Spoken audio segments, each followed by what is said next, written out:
great question.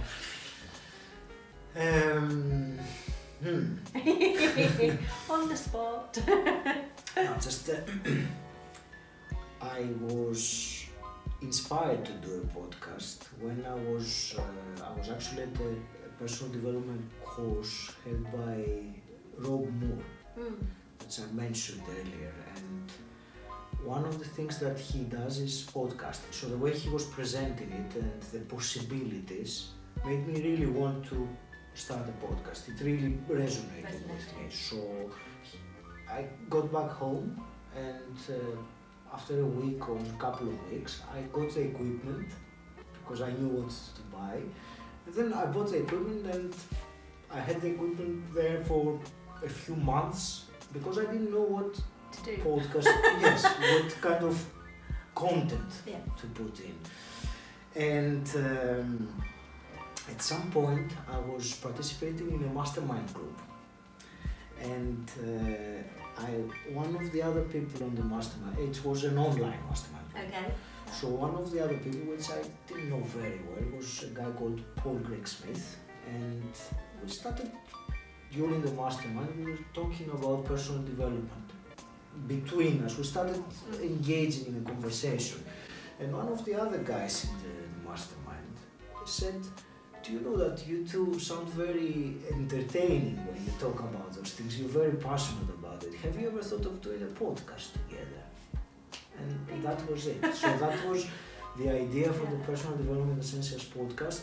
Happened as a result of the mastermind, or the infinite intelligence, as Napoleon Hill calls it in his book. So it was not planned, but at that moment both Paul and me realized that, wow, this is great. So I think it was 3 or 4 months after that mastermind that we launched. It went really quickly because it made sense. And you were in your flow, basically. It just happened. It was like it was meant to be, the way that it happened like that. I love it when life happens like that. You you just get that vibe, that feeling of like, yes, this is just meant to be. Yes. That's amazing. So my next question was going to be, how did you meet your co-host? But Paul, I also met him. I mentioned earlier the Unlock Your Potential event in Boston. That's where I met him. Okay. We didn't really know each other much, but we were in the same mastermind group. I don't remember the specifics, but we didn't really know each other at that time much. But since then we became good friends. And So does he come here to record, or do you go there, or do you do it online? Or? We not online. We avoid online because it's much better to have the interaction, the personal interaction. So sometimes it's here, sometimes I go over to his place, his conservatory, which is. Is he quite close to you then? Not really. Oh, well, but sometimes needs must. It's about an hour drive. Okay. So it could be worse. Well, there's some dedication going on there, and I'm impressed. Well, we've done it for over a year now. Actually, it was a year. 2 days ago, the 3rd of September was the birthday, the one year. Happy birthday! Amazing. So we have 55 episodes. That must feel pretty special. I can tell by the beam on your face. I really wasn't expecting it to be. I mean, when they say that you can't connect the dots looking forward, you can only connect them looking backwards and what you've done that led you here. Yes. Because a year and a half ago I would have never thought that there would be a podcast. You'd be where you are now, we've obviously, although we didn't meet there, we've discovered that we both actually attended the same Unleash the Power Within event. It was in 2017. Yes. But since then, you have crewed at it this year, as I did. So how did you find that? Crewing. Yeah. Big topic. How should I start? So, crewing, I actually wrote a blog post about it because I was so inspired. And I've listened to your podcast episode on it as well. It's great. I enjoyed it even more than I enjoyed it as a participant, and many things the ones that come to mind straight away was first the unique combination of serving and leading. As a crew, I had to serve the participants, but I was also had to lead them into what to do, what not to do. Absolutely. So it was a very interesting fine balance which I've never been to in the past.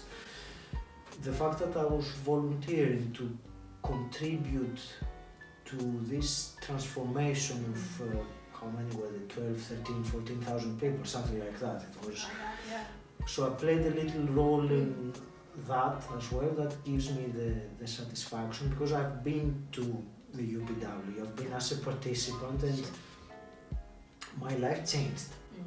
Your life changed, we were talking, so I think the people that become fans of Tony Robbins have a similar experience. I'm sure that there are other people that don't go again or they didn't like it or it's not for everyone. Sure.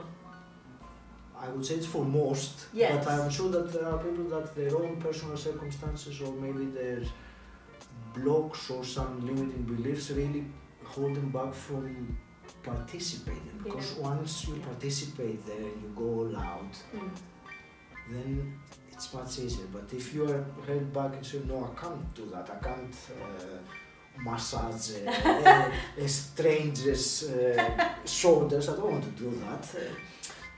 Of course, there's a point to it, and that's breaking through some barriers that you have inside you. The other thing I got from crewing was the people that I met. I mean, the other crew members. You are one of them. And, I have met some incredible people from all around the world. And there is lots of commonalities between us. And I think the biggest one of them is the desire for growth, personal development, for becoming more as people, as persons. I've got so much more. I mean, I don't know how long is the video going to be? We could talk for hours about it, but I think I agree with you. I always love it when I go to the events, especially in the crew, because I kind of always think they're my people. Like, everybody wants to learn, develop, grow, share, help each other, contribute, and there's so much heart at the events. Like, everyone's so just warm and welcoming to each other that it really, it does, it sounds a bit of a cliche, but it feels like a family. A family, yes. And it's, I feel like that as well. And you get that connection carrying on after the event, which is really lovely as well. That's why people keep on doing it year after year. Met some people that have been doing it for 20 years. There was a guy that has been crewing for 20 years. Absolutely. When I was recently in Las Vegas, I met someone again who, like, it was, I can't remember how, he was in his 60s for how many events that he'd been and served at, and it was like, wow, that's really impressive. You obviously get something out of it, otherwise you won't be doing it without having some benefit for yourself. That's right. I think it's immense. I was having a little look on your website, and I noticed you had on there a post about your Wim Hof experience. Yes. Can you tell me a little bit about that? Because I'm absolutely intrigued. Okay. Right, so Wim Hof is it's called the Iceman. He has lots of world records on some incredible feats in very low temperatures. Amazing, isn't it? He is amazing, but what he's done, because initially everyone thought that there is something special genetically about himself, that he can cope being under ice or 2 degrees temperature for, I don't know how long he does it for, it's 2 hours or some incredible feats. But he went into a mission himself to prove that it's not something that he was born with. It is something that anyone can do. And he has collaborated with universities in the Netherlands, where he's from, and also New York, I think. And they have done studies, and he has proven anyone can reach a similar level of ability to withstand the cold without, it just needs some kind of preparation. Yeah. So it's not, he has 3 pillars in his teaching. One, and the big one, is really the cold exposure, and that's what he's known for, the ice bath. There are 2 other pillars equally important, the breathing, which is what keeps us, breathing. Good practice for anybody. Yeah, it's the single most important thing we do in our life, and we never even think about it. We don't, And the thing is, interestingly enough, is that we don't breathe properly, because again, no one taught us how to breathe. That's right. I mean, there is a right way of breathing, and that's right in terms of maximizing the amount of oxygen that you put in your lungs every time you breathe. So if you breathe shallow and right at the top of the lungs, you only get something like 20% oxygen, where you have the capacity to go much more than that. And that over time translates into health problems and or even energy, when you're lethargic, you don't have enough oxygen. So anyway, coming back to the cold exposure, which is the thing, what he does at the events, at the workshops, is the ice bath. So you basically have a pool, like an inflatable swimming pool of some kind, and it's full of water with ice cubes, which you can see the ice cubes. So it's, I don't remember the temperature, but it's cold. Yes. The workshop was one day. I did the ice bath. I didn't have much, preparation before. I knew the concept, but I couldn't tolerate the cold as much. I suppose I was average. Yes. And on that date, I went into the ice bath and I coped with it very well. Wow. The experience was incredible. What did it feel like? Could you feel the cold? Yes. Silly question. Of course, you can feel the cold.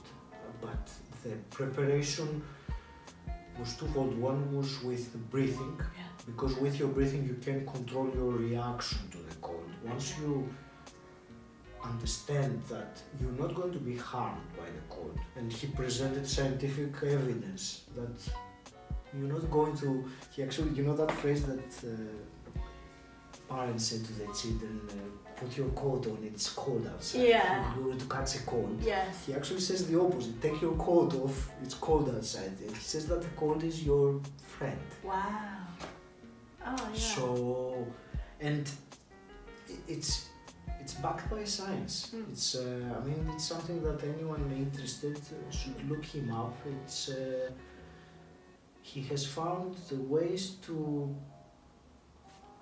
cope with the cold. You asked me about my experience. I remember when I walked in, it was shocking. I can't lie, it was freezing cold. Really? Yeah. Maybe not the first 2 seconds, because you're just going in and you haven't really realized what's going on. I imagine it's like dipping your toe in a bath that's too hot, the opposite extreme, but like just that moment of like, whoa! The thing is with that, because you immerse yourself, it's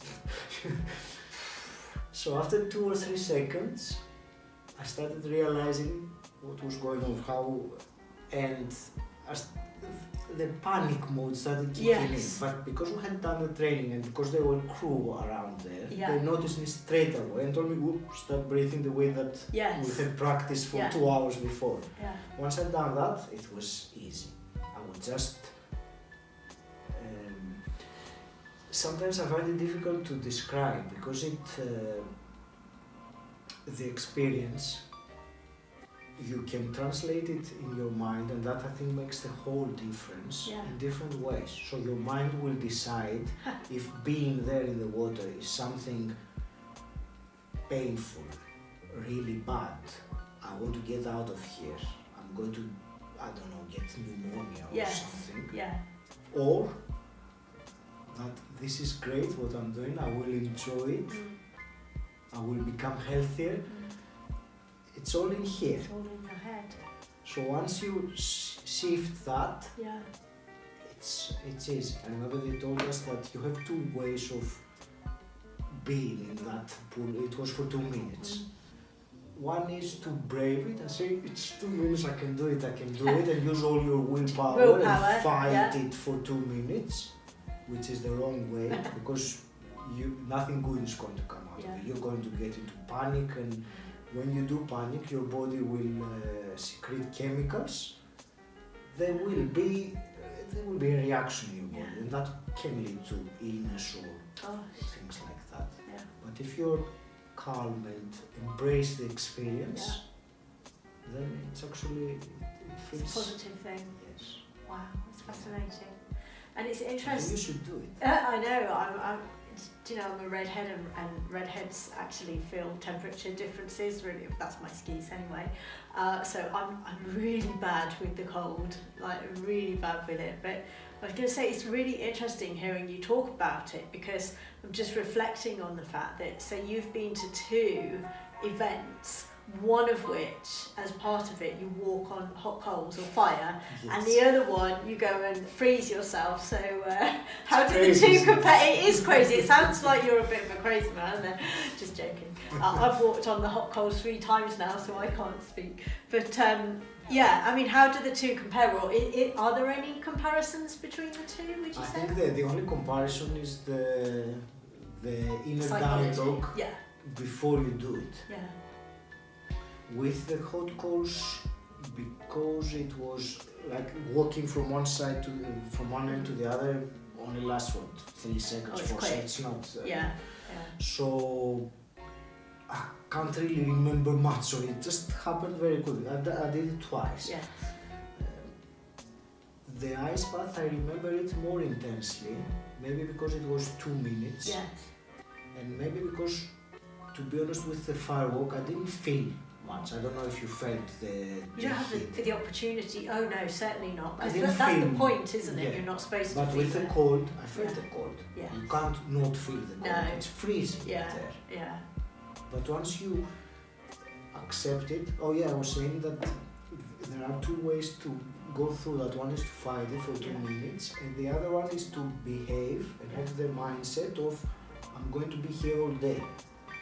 Even though you're only going to be for 2 minutes, just accept that that's where I'm going to be. So you would have a very different, you wouldn't try to fight it if you know that you would be there for 8 hours. You would try to make friends with it. So that's kind of my interpretation of how it works. I like that. On occasion I try to take a cold shower, because I've heard of the benefits of having the cold shower, and I resonate with some of the things that you said, because sometimes when you turn it on to cold and I kind of go into that panic mode of like, oh my god, it's just so cold, I have to get out. But then other times I kind of try and trick my mind into thinking that actually the cold shower is the normal, and that actually this is normal and what is good for my body, and it is. You can sort of relax into it, and I've been able to stay in it much longer using that mindset than with the whole, oh my goodness, it's cold, panic mindset. Yeah. I've been doing cold shower every single day. Yeah. I'm used to it. No comparison to an ice bath, I imagine. So.